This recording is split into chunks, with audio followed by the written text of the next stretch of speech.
Talk to us first about this complicated provision that was added in at the absolute last minute, which Bob Corker, of course, the one who was the senator who was a no and then very quickly became a yes on Friday, also benefits. And even he was pushing back and saying, I need this explained because I didn't know I was going to benefit. Talk us through it.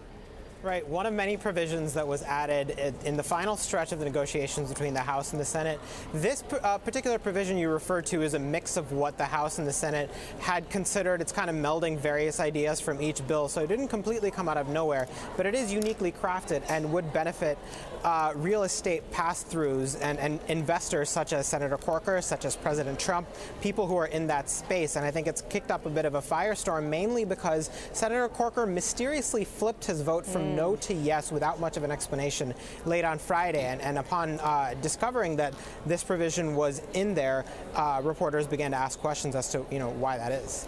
I just want to break a little news. As you got on air, Senator Mike Lee tweeting, just finished reading the final Tax Cuts and Jobs Act. It will cut taxes for working Utah families. I will proudly vote for it. So I don't think there was too much ambiguity about whether he's voting for it or not, but it appears he's making it official there. At this point, is it all over? It's very hard to see how Republicans fail tomorrow. I think they have it pretty well locked up. There are no Republican senators out of the 52 who are voting against this. We know Senator McCain is likely to miss it. He's headed back to Arizona to get treatment as he battles brain cancer. So they are at 51 right now, and it's hard to see several Republicans breaking away in order to collapse this. So it seems like they've pretty much got this. It doesn't seem to matter, though, Sahil, that at least to Republicans, that the tax bill so far is still pretty unpopular with voters. I mean, there are different polls, or have been different polls. The latest one from CBS shows that 76% of those polled still see business, big business, in fact, as the biggest beneficiaries from this tax cut. Why is this not an issue? Why is this something that can be easily dismissed? Well, it can't be easily dismissed, and it is very unpopular, this tax bill, in many polls that we've seen for months and months.